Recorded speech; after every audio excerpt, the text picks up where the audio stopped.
Bonjour à tous, merci d'être avec nous pour Vinipac. Donc nous reprenons le cours de notre programme de la journée. Donc Vinipac, c'est une journée qui est organisée par Atlampac en partenariat avec le salon Vinitech, et nous l'avons passé en virtuel et nous avons le plaisir d'être avec vous donc pour une table ronde sur le packaging des vins. Et nous avons dans la suite de la conférence de ce matin, pour ceux qui étaient avec nous ce matin, deux experts qui viennent donc nous témoigner et nous présenter en fait leur expérience sur le packaging des vins.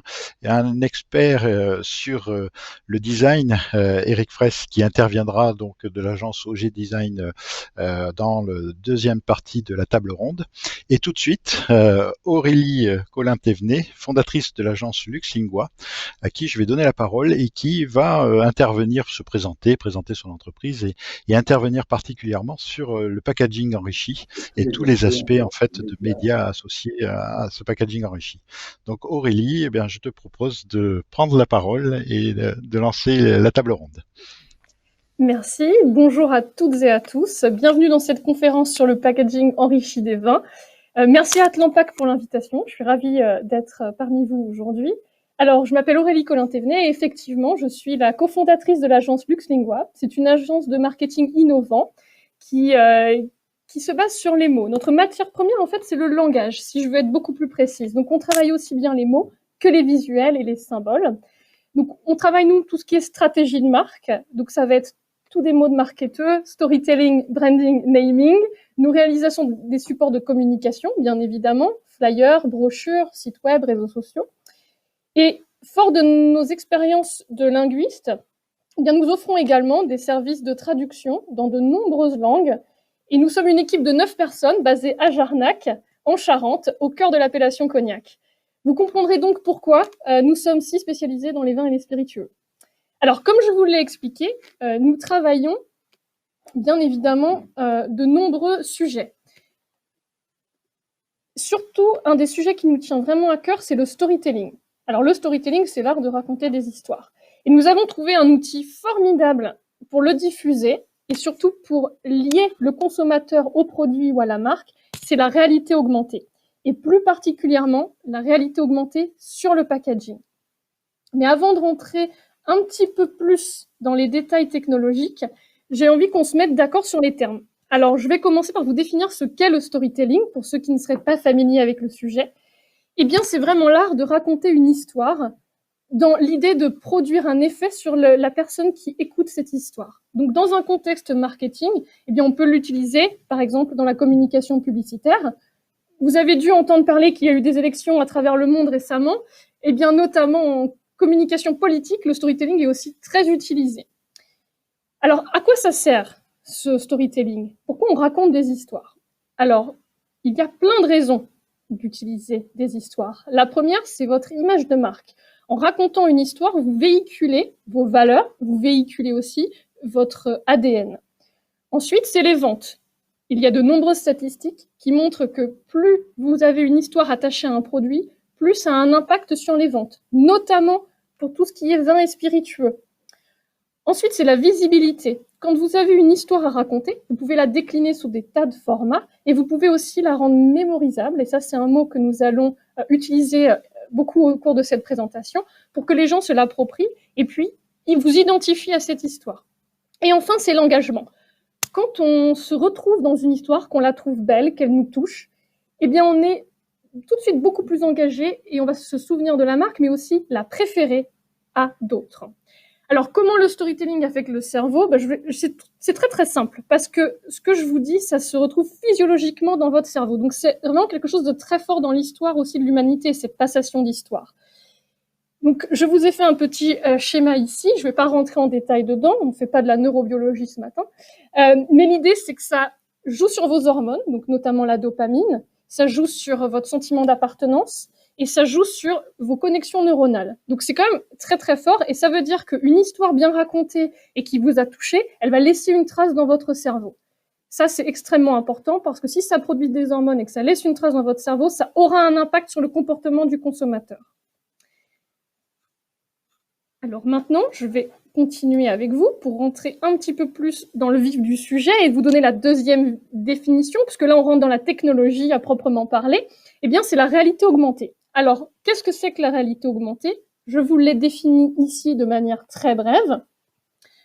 Mais je pense qu'un des très très bons moyens de vous expliquer ce que c'est la réalité augmentée, qui a l'air de faire peur comme ça, c'est vous savoir si vous connaissez Snapchat. Peut-être que certains d'entre vous ont déjà testé le filtre, peut-être contre leur gré, avec des oreilles de chien. Est-ce que vous l'avez déjà fait, cette expérience? Eh bien, si c'est le cas, vous avez déjà utilisé de la réalité augmentée. Donc, c'est des technologies plutôt utilisées pour le divertissement à l'heure actuelle, mais pas que. Et c'est très simple. C'est en gros, vous avez le monde réel et vous ajoutez un filtre ou une expérience qui ajoute une dimension virtuelle. Donc ça se prête totalement au packaging. Alors là, on a parlé des oreilles de chien sur Snapchat, le côté un petit peu amusant, mais en fait, elle est déjà utilisée dans de très nombreux domaines, la réalité augmentée. Par exemple, pour les cosmétiques, vous avez peut-être déjà pu tester votre nouvelle couleur ou une ombre à paupières grâce à une application. En maintenance industrielle, notamment pour se former ou pour dépanner. Également en décoration, là vous voyez un exemple sur la slide d'IKEA qui vous aide à placer vos meubles chez vous pour voir si vous avez bien pris le siège adéquat. Et même chez soi, aussi en télémédecine, on a de plus en plus d'applications pour sauver des vies et pour aider lors des premiers secours. Donc on peut vraiment avoir un champ d'implication énorme. Alors chez LuxLingua, nous, on a décidé d'utiliser la réalité augmentée parce qu'on s'est rendu compte qu'en termes de marketing, et notamment sur les packaging, il y avait vraiment un énorme travail à faire. Je ne sais pas vous, mais moi j'ai eu l'occasion souvent de traduire ou d'écrire pour des packaging, et je me suis rendu compte que c'est extrêmement frustrant parce qu'on a tellement d'informations à caser, souvent légales, qu'il nous reste assez peu de place pour dire ce qu'on a vraiment envie de dire. Et il faut trouver d'autres canaux. Et je trouve ce qui est formidable avec la réalité augmentée, c'est que ça y est, on a fait les choses légales, on a mis les informations obligatoires, mais on a un canal hyper accessible qui permet d'aller au-delà et d'emmener les consommateurs avec nous, ou les distributeurs avec nous.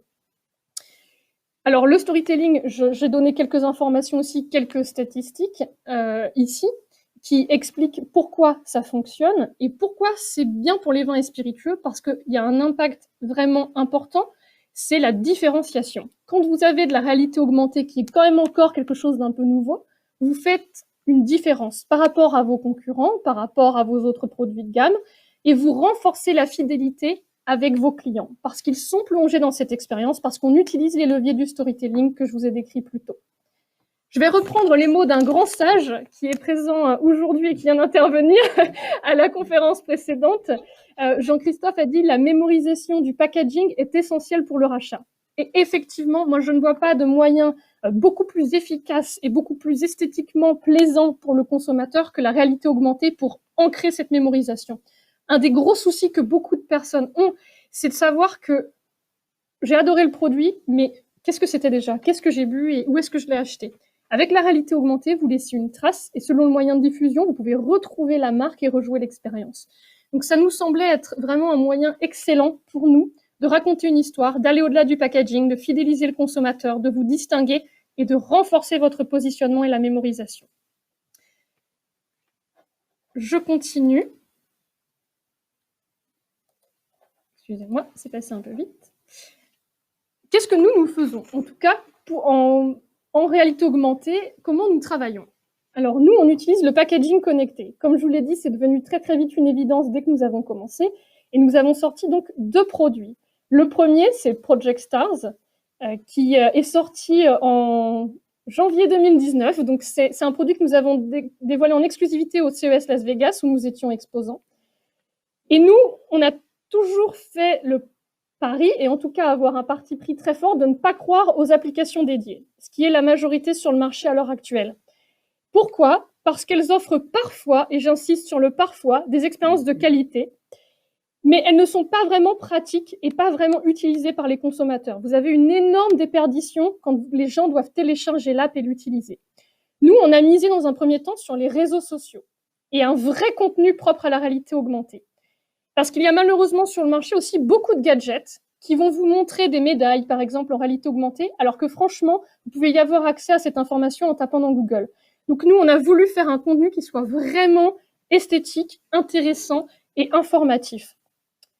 Je vais vous montrer un exemple d'expérience que nous allons lancer. Je vous ai montré les différentes techniques que nous utilisons et les différents moyens que nous utilisons aussi pour activer les expériences. Vous voyez, il y en a plein. Donc maintenant, je vais faire top vidéo 1 pour vous montrer une des premières expériences que nous avons créées.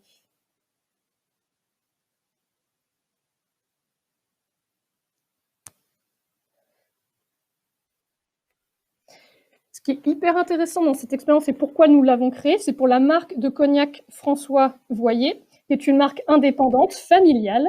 Et c'était hyper important pour nous de montrer leur âme et de les aider à se démarquer et notamment à être retenus par les distributeurs. Donc, on a modélisé leur cabinet de curiosité. Ce que vous voyez, c'est vraiment des choses qu'ils ont dans leur domaine. Et on a créé une vidéo à côté, vous l'avez peut-être aperçu, qui montre les hommes et les femmes qui participent à la création du produit et aussi l'histoire de la vigne au verre, ce qui nous semblait fondamental et sans être trop technique. Donc l'idée, là, vous plongez le consommateur directement dans le domaine, avec les gens qui fabriquent, avec les gens qui produisent, avec les gens qui créent. Comme on est sur les réseaux sociaux, vous avez dû voir un gros bouton blanc. Ça veut dire que les gens, en fait, ils sont directement sur Facebook, ils enregistrent et ils partagent. Et là, la force, ça s'appelle la viralité positive, c'est que c'est vos consommateurs qui deviennent vos ambassadeurs de marque. Donc là, on a un effet aussi, on va dire, de conversion beaucoup plus fort parce qu'on achète beaucoup plus facilement des choses recommandées par des amis, surtout les millennials, que par d'autres magazines ou publications. Je vais continuer maintenant pour vous parler du deuxième produit que nous allons sortir. Donc là, c'est le 7 décembre prochain, ça arrive à grands pas. Et ce produit, c'est plusieurs mois de recherche et développement pour pouvoir le sortir, avec de nombreux talents qui y ont participé. Et ce produit s'appelle Exemplar. L'innovation sur ce produit se situe sur le fait que là, il n'y a même plus d'app du tout. C'est-à-dire pas d'app dédiée et plus de réseaux sociaux. On est directement sur votre navigateur web. Ça, du moment que vous avez un smartphone ou un ordinateur, vous en avez un. Et cette fois-ci, on a voulu rendre la réalité augmentée encore plus accessible aux marques et aux industriels. Vous êtes nombreux à vous intéresser au sujet, mais vous ne savez pas comment franchir le cap. Alors nous, on s'est dit, on va vous pré-mâcher le travail et on a créé une plateforme avec des expériences préconçues. Elles sont esthétiquement travaillées avec des directeurs artistiques et des chorégraphes. Donc on a fait le travail d'avoir un parti pris luxe pour vous dès le début et aussi tout prêt. Donc en quelques minutes, en quelques clics, vous sélectionnez différents éléments. Donc ça va être peut-être votre forme de bouteille, ça va être vos arômes, ça va être peut-être votre logo, votre vidéo, une musique, une voix off.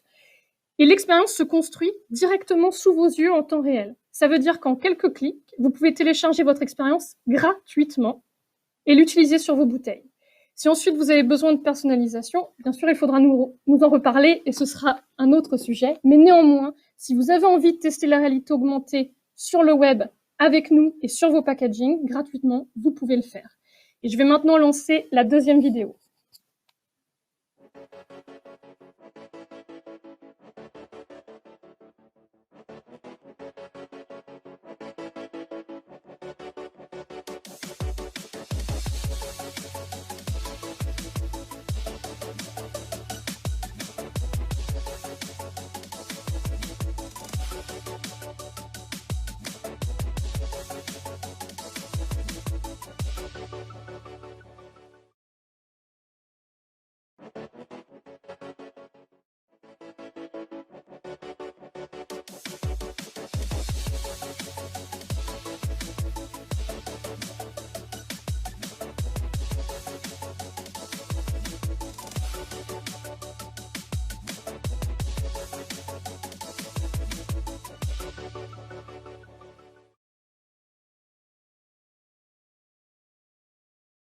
J'espère que ce teaser vous aura intrigué. Donc, si vous avez envie d'en savoir plus, évidemment, vous pouvez nous retrouver sur notre stand. Et puis, sinon, il faut nous contacter et faire partie des gens qui vont expérimenter Exemplar pour la première fois la semaine du 7 décembre.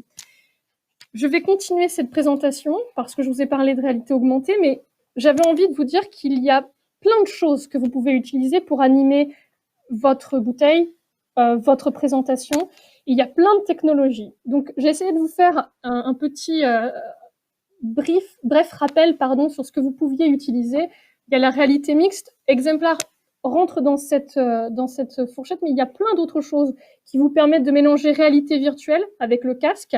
Il y a les lunettes de réalité augmentée. Ça peut être des expériences très intéressantes aussi si vous êtes plutôt sur un aspect faire visiter aux gens ou faire visiter aux distributeurs. Il y a aussi les bandes connectées.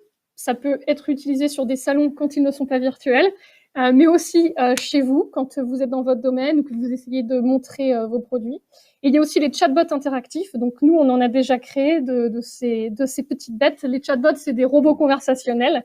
Donc ça vous permet de lier votre marque à un chat, donc par exemple Messenger, où vous pouvez vraiment échanger avec le consommateur, l'emmener dans une histoire, dérouler un script, lui faire faire différentes actions, et bien sûr, et j'insiste dessus, récupérer tout un tas de données pour voir si votre réalité augmentée, votre chatbot et votre réalité mixte, elle est efficace et elle donne des informations aux personnes qui consomment, bien évidemment, et surtout à vous, les marques et les domaines.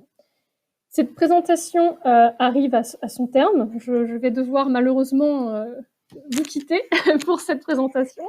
J'ai été vraiment ravie d'y assister. Je vais laisser maintenant la parole à Eric. Si vous voulez en savoir plus ou découvrir Exemplar le 7 décembre prochain, contactez-nous. Et n'hésitez pas à prendre rendez-vous sur notre stand. Nous sommes exposants sur Vinitech. Donc n'hésitez pas et contactez-nous. Nous serons ravis de discuter avec vous. Avant de passer la parole à Eric, je crois que Jean-Christophe souhaite intervenir. Il a des nouvelles à nous communiquer. Merci.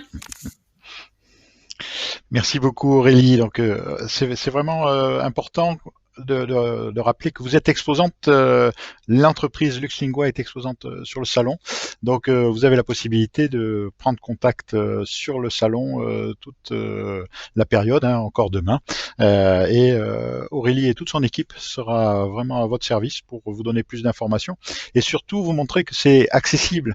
Ces technologies-là qui ont été présentées par Aurélie, tous les développements qu'ils ont mis en place, c'est pour finalement vulgariser d'une certaine manière leur utilisation. Et donc n'hésitez pas à prendre des contacts avec Aurélie et son équipe parce que ce n'est plus, on va dire, des technologies un peu mystiques où on pense que c'est fait pour les autres.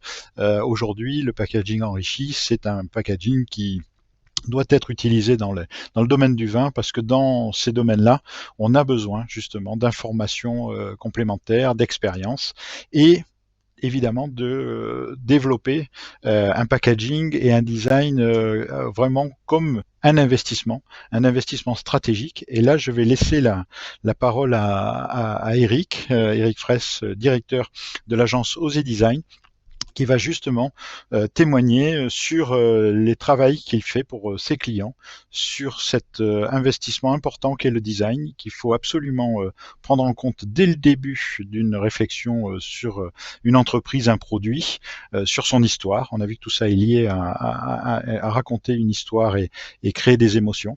Et donc, je laisse la parole à Eric pour reprendre donc le fil de cette table ronde. Merci Jean-Christophe. Bonjour, donc je suis Eric Fraisse, cofondateur et directeur de l'agence Oser Design. Oser Design donc est une agence de création, de design global et de communication. On accompagne avec passion et expérience depuis déjà une bonne vingtaine d'années une clientèle issue essentiellement du monde des vins spiritueux. On les accompagne dans leur stratégie de développement de marques, de produits et d'images. On est vraiment une agence spécialisée donc dans ce domaine de la création du packaging, ce qui permet à nos clients d'avoir des réponses, on va dire, extrêmement bien pensées. Notre expertise permet de satisfaire des exigences de clients et surtout de répondre aux évolutions du marché qui, depuis 20 ans, on s'est aperçu a évolué d'une façon extrêmement importante.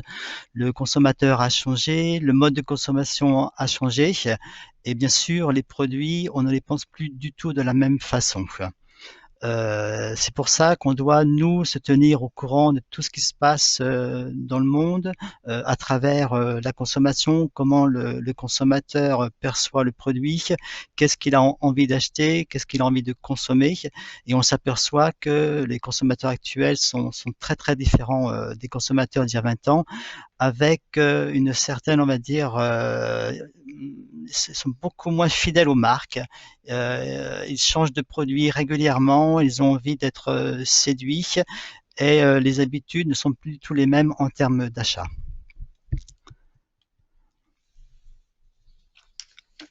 On aide nos clients donc à enrichir leur contenu de leur marque et aussi à nourrir leur imaginaire. Ce qui est très important dans un packaging, c'est avant tout de vendre bien sûr un produit et une marque, mais de raconter une histoire, comme on l'a vu aussi avec Aurélie précédemment. On imagine donc un design avec pour un produit qui va traduire au mieux le positionnement de la marque. Alors la marque peut vendre soit un terroir, un produit avec une spécificité ou vraiment une autre façon de raconter quelque chose. Et l'objectif, quand on développe le territoire graphique des marques, c'est de proposer vraiment un style, une personnalité, une vraie image, et qui a pour objectif, bien sûr, de séduire le consommateur qui a absolument besoin d'être attiré, de se sentir, on va dire, séduit par rapport à un packaging, par rapport à des codes couleurs, par rapport à une forme ou par rapport à une histoire.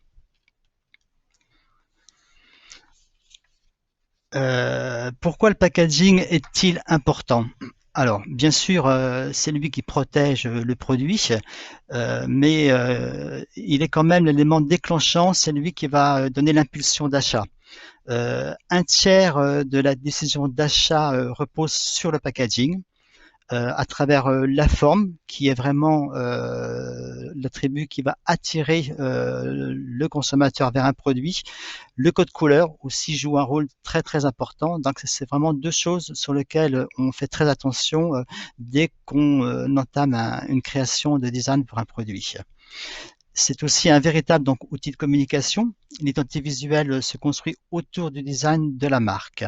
Il a pour but d'apporter de vraies valeurs ajoutées aux yeux du client. On ne voit pas juste un produit en indiquant simplement une appellation Bordeaux pour un vin ou autre chose, ou cognac par exemple.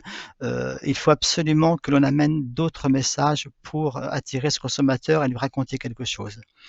Le consommateur reconnaît plus facilement ses marques, bien sûr, avec un packaging attrayant. C'est ce qui va lui permettre ensuite, lorsqu'il va retrouver son produit, de le reconnaître immédiatement, parce qu'il aura bien mémorisé ces différents codes. Le packaging, bien sûr, est au service du consommateur. Il véhicule des valeurs de marque. Il suscite, comme on va le voir, des émotions en transportant le public. Il évoque un univers qui ne ressemble à aucun autre. Il faut absolument, à travers des créations de packaging, que chaque produit correspond à un producteur, à un négociant, avec son image vraiment très très personnalisée. Il évoque un univers. On doit créer de la sympathie aussi. Il faut faire rêver. Le consommateur a besoin de rêve, a besoin d'acheter un produit autre qu'à travers simplement un achat pour un vin ou un alcool ou un spiritueux. Le packaging offre aussi une vraie plus-value. Un packaging original et innovant attire et intrigue. On voit sur notre droite donc un packaging qui a été fait donc par un vin d'Alsace. L'objectif c'est un peu de dépoussiérer les codes alsaciens avec une étiquette où on avait une image très forte. La demande du client était de provoquer un petit peu avec une marque blanc-bec, avec un personnage avec, on va dire, tous les attributs de la France, le coq, la marinière, le bleu, blanc, rouge. Et l'objectif, c'était vraiment de vendre une marque et non plus un vin d'Alsace. On s'aperçoit dans ce packaging que la marque Bestheim est bien présente. Par contre, le nom du produit est lui en ordre de lecture numéro 1. Et on a vraiment en dernière information vin d'Alsace. L'objectif, c'était de séduire le consommateur, de l'attirer et de donner une vraie identité. À partir du moment où le consommateur a déjà vu cette image et qui va repasser au linéaire, on est pratiquement sûr, on va dire à 95%, qu'il va se souvenir de cette image du coq fier et racé, comme le vin blanc donc qui était vendu dans ce produit-là. Donc ça, c'est très important d'avoir une vraie signature visuelle très affirmée. Le packaging, bien sûr, le porte-parole de la marque, il doit séduire, mais aussi parler. Donc c'est même une communication qui transmet un message et qui porte les valeurs de la marque. Pour être un petit peu plus précis dans une démarche comme nous, on peut le gérer dans notre agence, on va voir une vraie étude de cas avec un brief client, avec notre façon de travailler, et on verra à la fin donc le produit final. On a été questionné donc il y a quelques mois par une maison alsacienne, donc Bestheim, qui est une cave coopérative, où il y a un vrai storytelling, comme on vient de voir tout à l'heure, donc j'ai plus besoin de vous expliquer ce que veut dire storytelling. Aurélie l'a fait avec précision. Le storytelling, elle est issue de leur histoire des chasseurs de lune. Alors, les chasseurs de lune, c'est une sorte de légende qui raconte que ces vignerons étaient des hommes vraiment de caractère, libres et audacieux, et qui ont toujours rêvé plus haut et plus fort. Leur rêve, bien sûr, c'est de décrocher la lune, aller toujours plus loin pour continuer à créer des vins, des créments d'Alsace dont ils étaient très fiers. Cette histoire-là, quand on l'a ressortie un petit peu de toute l'information que nous a donnée donc Bestheim, on s'est dit qu'il y avait vraiment une vraie histoire et qu'on a besoin de rien inventer. Pour une fois, on n'inventait pas. Il y avait vraiment quelque chose qui était bien présent et qui était encore faisait partie encore des valeurs de cette marque Bestheim. Donc c'était vraiment là-dessus qu'il fallait s'appuyer au niveau de notre prestation. Donc la maison Bestheim s'est dit il faudra créer un crément d'Alsace très haut de gamme. Une cuvée donc qui n'est pas un crément classique, mais qui est vraiment l'histoire des hommes qui lui ont donné naissance. Le projet donc de création, il voulait un produit rare qui véhicule l'univers de la marque Bestheim avec ce storytelling des chasseurs de lune. Le but, c'est de proposer sur le marché un vrai produit d'excellence, mais quand même ancré dans la modernité. Il fallait surtout pas proposer une image poussiéreuse. Il fallait garder l'esprit de conquête donc de ces chasseurs de lune, de liberté et d'héritage.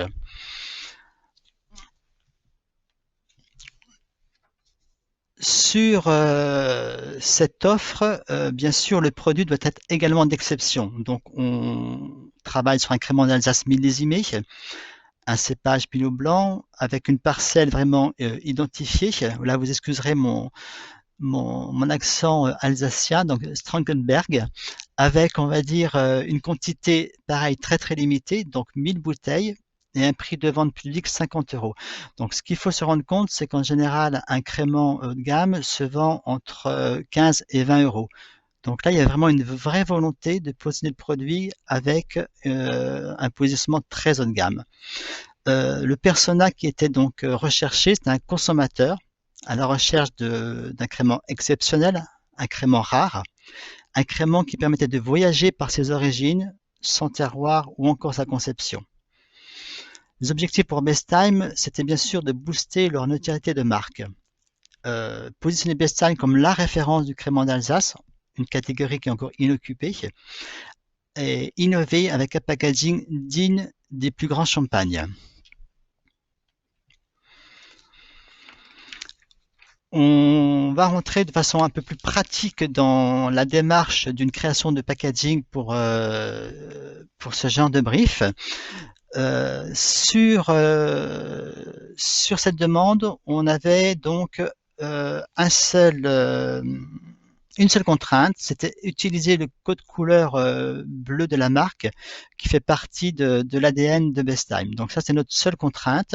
Le reste, on devait produire un packaging donc extrêmement précieux. Le concept 1 reposait sur la thématique d'une cuvée hommage au père fondateur de la cave, avec le nom du produit qui était assez facile pour nous à proposer. Donc le produit s'appelle bien sûr Qui chasse la lune, récolte le soleil. On trouvera ici un packaging où on propose donc un décor avec un bleu de nuit, donc pour créer une ambiance profonde et intense sur toute la surface du coffret. Une partie basse du fourreau donc est décorée avec une représentation graphique du vignoble alsacien donc dans la brume, qui permet de nourrir l'imaginaire du terroir d'une façon extrêmement contemporaine.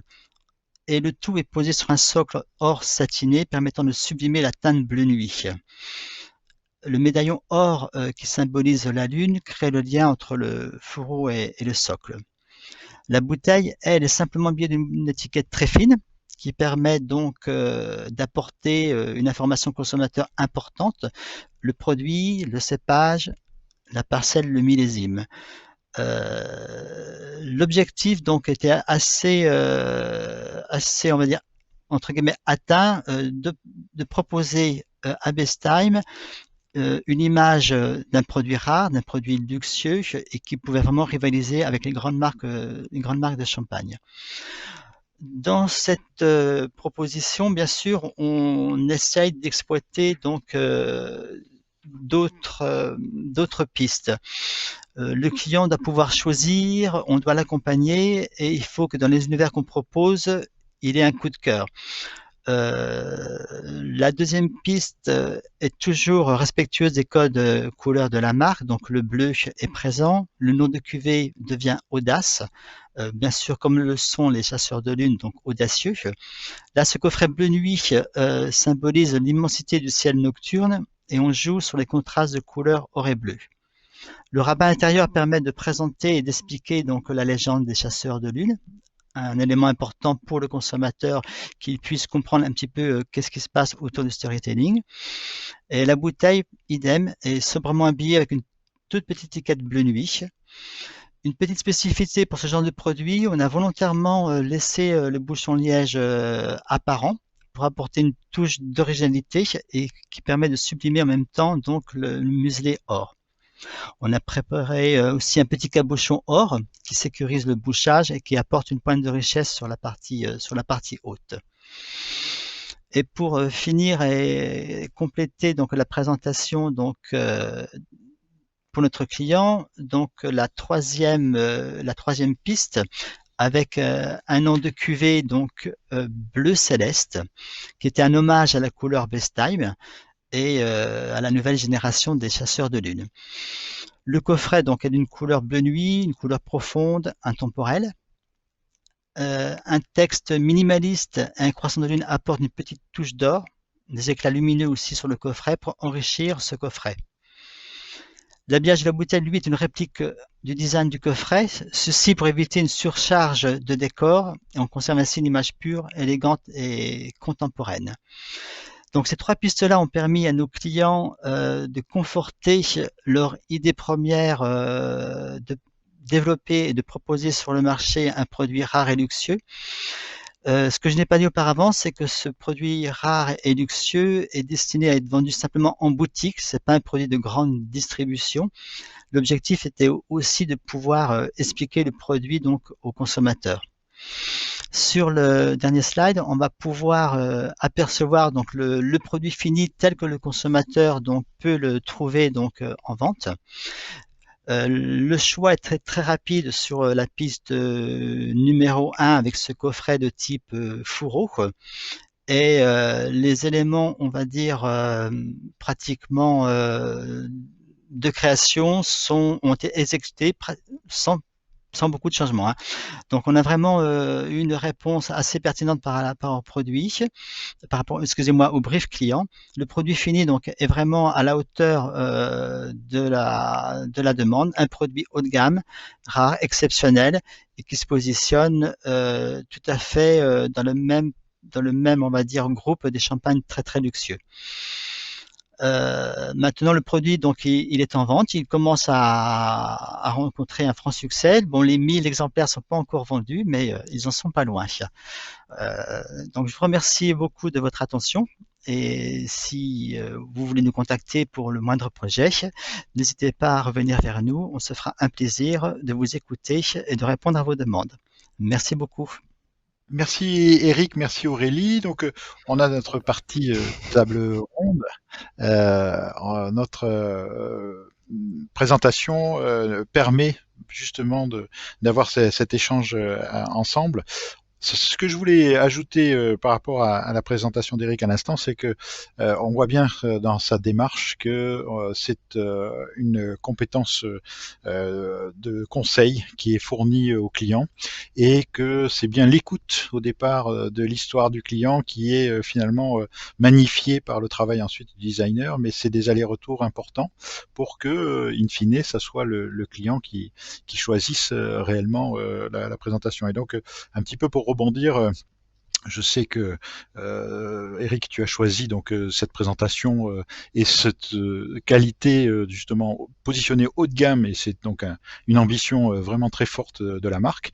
Mais il y a des projets dans le vin de Bordeaux que tu mènes au quotidien et que tu as mené et qui sont tout à fait accessibles. Celui-ci est accessible bien sûr pour les créments, mais qui avait une stratégie très haut de gamme sur une série limitée. Mais cette démarche est assez identique et j'allais te redonner la parole sur justement ce conseil client qui est amené par le designer. Tout à fait. Ce qui est très important, c'est que nous sommes vraiment à l'écoute de la demande du client et chaque projet, au départ, nous avons une longue discussion justement pour bien comprendre son projet. Et on doit être curieux et s'intéresser en fait à tout. Il ne s'agit pas juste de répondre à une création de packaging pour un produit X ou Y. On doit bien comprendre l'histoire pour la personne avec qui on travaille. On doit bien comprendre sa cible client. On doit comprendre le terroir. On doit comprendre aussi quels sont les consommateurs qui sont ciblés, les lieux de vente. Donc, on doit être, nous, très, très curieux et on doit s'intéresser à différentes domaines pour pouvoir correctement répondre aux clients. Si on ne comprend pas sa demande, si on n'échange pas au quotidien, on ne pourra pas répondre. Et c'est vrai que le travail de conseil, d'échange avec ces clients-là sont très importants et on met vraiment, nous, un point d'honneur à avoir une relation humaine qui est un petit peu notre façon de travailler. On ne conçoit pas un produit sans échange direct, sans aller-retour pour accompagner notre client. Un produit comme celui dont on vient de parler pour la cave de Bestagne, c'est un travail qui a pris donc à peu près pratiquement, je crois, de mémoire, entre 4 et 6 mois. Donc c'est vraiment un vrai travail de collaboration, d'échange, on pourrait même dire un petit peu de relations humaines privilégiées avec nos clients. Ce travail-là est bien un investissement et on voit qu'il incarne après finalement physiquement par le packaging l'histoire qui va être racontée. Et on voit bien que là je vais laisser la parole à Aurélie. Il y a toute une cohérence sur l'ensemble du travail et que ce travail de conseil il est aussi très fort dans toutes les technologies aussi qui sont ouvertes pour le packaging enrichi. Et Aurélie, je souhaitais justement te redonner la parole sur ce travail aussi de conseil auprès des clients. Merci. C'était absolument passionnant. Merci beaucoup. C'est vrai qu'on retrouve aussi beaucoup de valeurs qui sont propres et chères à LuxLingua. C'est l'idée pour nous que il y a des agences qui font ça très bien, mais c'est pas notre cas. Nous, on a besoin vraiment d'être au plus près du client et de comprendre ce qu'il fait. Et parfois, c'est des petits détails où nous, on est linguistes à la base. Je vous rappelle, on travaille le langage dans toutes ses formes. Et des fois, c'est un petit mot ou un petit détail qui va faire toute la différence et qui va éclairer complètement un projet. Et je suis d'accord avec vous. Nous, on a travaillé récemment sur le lancement d'un produit merveilleux, très luxueux. Et c'était rencontrer toute une équipe. C'est aller dans le lieu. Alors, quand c'est possible, c'est parfois goûter le produit aussi, qui fait une différence totale. Et puis, c'est ensuite trouver les bonnes solutions. Moi, je crois que on insiste souvent chez LuxLingua, là, on parle de réalité augmentée. C'est un outil et ça doit rester un outil uniquement. Si vous passez comme le design, une étiquette n'en vaut pas une autre. En fait, si vous passez du temps à bien comprendre les besoins, à connaître le marché, et c'est pour ça qu'on vous appelle aussi, parce que vous avez une certaine connaissance du marché et de choses qui fonctionnent ou pas, et que vous alliez ça avec votre ressenti à vous aussi, et de comment vous retranscrivez l'information, bah, ça donne des expériences absolument magnifiques. Mais effectivement, en réalité augmentée, nous, on part toujours de ce principe qu'il faut bien comprendre, bien guider et ensuite orienter l'angle comprend et comment on développe l'expérience. Des animations, je parlais de gadgets tout à l'heure, où vous avez un petit truc qui s'allume ou juste un petit papillon qui s'envole, ça n'a aucun intérêt. Et le consommateur, vous le disiez, les millennials sont les consommateurs de demain, voire déjà ceux d'aujourd'hui, pour les vins et spiritueux, ils se lassent très vite. Et 19 Crimes, ils l'ont vu il y a 5 ans. Donc maintenant, si vous êtes encore sur des technologies d'il y a 5 ans et que vous proposez toujours des choses qui sont déjà faites ailleurs, vous allez les perdre. Et vous allez perdre en cohérence avec l'image que vous voulez donner. Et je rejoins le design, le packaging et les mots que vous employez pour parler de vous. Je reviens à ce qu'on fait aussi. C'est bien ça, c'est donner du sens. Je pense que tout ce qu'on fait, et je pense qu'Éric me rejoindra, c'est donner du sens à qui vous êtes et à ce que et toucher les personnes qui sont vraiment intéressées par qui vous êtes. Je pense que ça, c'est un travail assez merveilleux et quand les deux se rejoignent, c'est formidable. Merci beaucoup par la Complémentarité là, de vos propos. On arrive à la fin de notre table ronde. Je voulais justement, pour pas qu'il y ait d'oubli, redonner peut-être la parole à Eric pour un dernier mot, si tu avais quelque chose à synthétiser. Non, mais c'est vrai que ce que vient de dire d'Aurélie, le plus important, nous, c'est vraiment un travail humain. Donc, c'est vrai que notre équipe, je veux dire, on privilégie les relations humaines dans notre façon de travailler et avec nos clients. Et on travaille on travaille donc pour des personnes qui sont le client ou je veux dire les consommateurs, c'est toujours la personne qui doit être prise en compte. On crée pas juste un packaging pour faire du beau, c'est pas l'objectif. C'est de séduire un client pour qu'il découvre un produit, une région, et c'est de faire pour nos clients connaître leurs produits. Et ça, c'est très important. Et cette relation humaine, pour nous, elle est enrichissante. Et depuis plus de 30 ans que je travaille dans ce métier-là, je découvre tous les jours des passions, des hommes, une région, un terroir. Et c'est très excitant.